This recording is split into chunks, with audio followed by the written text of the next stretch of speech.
انسان کو متقی ہونا چاہیے. ایون دو ہمارے کلچر میں متقی کی جو ڈیفینیشن ہے نا ہمارے انڈو پاک کلچر میں وہ بہت ہی الٹی سیدھی قسم کی ہے.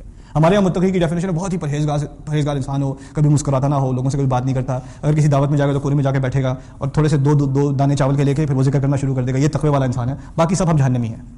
ٹھیک ہے, تقوی والا آدمی ہے جو بہت ہی اسے دیکھ کے آپ کو ڈپریشن ہو جائے, یو نو اور وہ خود بھی ڈپریس معلوم ہوتا ہے اور آپ کو اس کو دیکھ کے ڈپریشن, یہ تقوی ہے.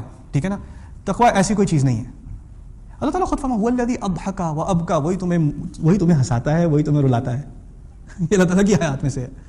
یعنی کسی کے اندر تقوی ہو تو کوئی عجیب چیز نہیں بن جاتا. ہماری سوسائٹی میں کیا ہے, کسی کے پاس تقوی تو بہت عجیب سی چیز بن جاتا ہے. وہ لوگوں سے بات کرنے کی صلاحیت نہیں رہتی, لوگ اس سے بات نہیں کرنا چاہتے, وہ لوگوں سے بات نہیں کرنا چاہتا, وہ کہتا ہے بس مجھے اپنی عبادت کرنے دو. نہیں, ایسی بات نہیں ہے. لیکن خیر تقوی کے بارے میں اب انسان اپنی زندگی میں تقوی کیسے لائے, تو بہت بڑا آئیڈیل ہے. وہ بڑے متقی لوگ ہمارے کہتے ہیں بڑا متقی آدمی ہے, یعنی وہ بہت ہی دور کی چیز ہے, میں تو وہاں کبھی پہنچ نہیں سکتا, بس وہی ہے متقی آدمی, وہ میرے لیے دعا کر دے گا تو کچھ معاملہ صحیح ہو جائے گا. رائٹ, ہمارے دماغ میں یہ آئیڈیا ہے. خیر اللہ تعالیٰ فرماتے ہیں روزے کے بارے میں کتب علیکم الصیام کما کتب علی الذین من قبلکم لما لعلکم تتقون. تمہیں روزے کا حکم دیا جیسے تم سے پہلے والوں کو دیا گیا تھا تاکہ تم میں کیا پیدا ہو, تقوی پیدا ہو. یعنی اگر تم نے روزہ رکھا ہے تو روزے کا فائدہ کیا نکلے گا, تقوی. اب روزہ تم نے رکھا ہو, تمہاری داڑھی ہے یا نہیں ہے وہ بات کی بات ہے.